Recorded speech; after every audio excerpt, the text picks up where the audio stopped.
Donald Trump set to reveal his economic plan tomorrow in Detroit, which he says will create millions of new jobs. So what can we expect? Here to give us a preview of that plan is Steve More. He's an economic advisor for the Trump campaign and an economist at the Great Heritage Foundation. Stephen, thanks for joining us this morning. If you would, thanks for having me. Give us a preview of what Donald Trump's going to lay out tomorrow.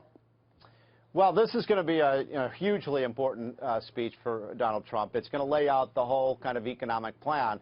The centerpiece of that plan is going to be one of the largest tax cuts since Ronald Reagan was in office, with a tax cut really aimed at the middle class, probably saving the average family about $1,500 to $2,000 a year on their federal income taxes. It's going to simplify the code so most Americans will be able to itemize, not have to itemize their deductions and keep all of their receipts. And the other thing is a big tax cut for our businesses, because, you know, we have so many businesses that have been leaving the United States for Mexico and China and Europe, and this will cut our corporate and small business tax rate from one of the highest in the world down to 15%. That's a big deal. I think that'll create, and Donald Trump believes that'll create millions and millions of new jobs. Well, Stephen, if you would, his economic plan is going to be called Revitalizing the American Economy. A lot of people have been hearing about tax cuts for Republicans for a long time. That's true. But explain why a corporate tax rate reduction from 35% to 15% is such a powerful incentive. What does that do to the job climate in America? Well, let me give you some examples of what we're talking about. If you look over the last 3 or 4 years under Obama, we've seen so many American companies leave the United States. Great companies like, you know, Medtronic and Burger King and Pfizer, one of our great drug companies, wants to leave. Walmart has been talking about leaving. And they say they have to leave because our taxes are so much higher than the countries we compete with.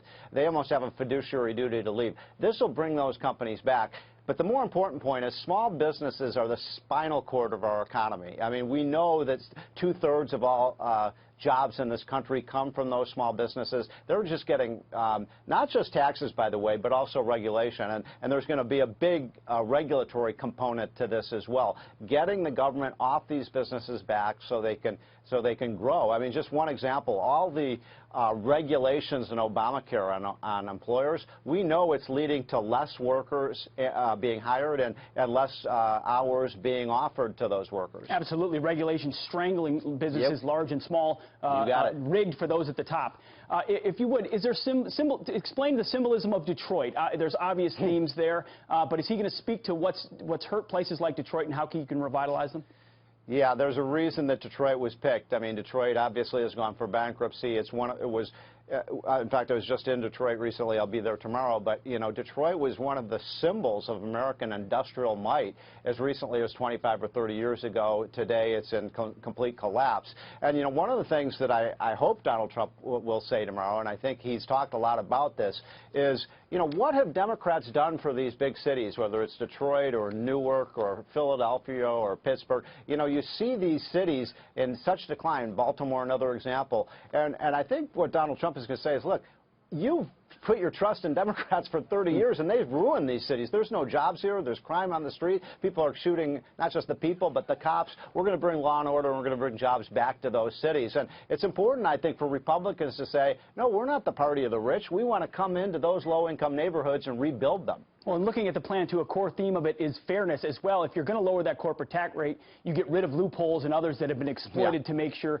that big companies are able to avoid it. Also, the energy, oil, and gas industry is a big focus as well. That is a huge component of it. You know, we believe that we can, within 5 or 6 years, make the United States of America the energy-dominant country in the world, and producing our oil, our gas. And one other thing I know Donald Trump is going to hit on Monday, all those tens of thousands of coal miners who've been put out of work by Hillary Clinton and Barack Obama, first day in office, we're going to recreate those jobs. Absolutely. Yep. Stephen More, economist for Donald Trump. You'll be there tomorrow at the speech. We will be watching. Thanks for joining us this morning. Okay, thank you very much.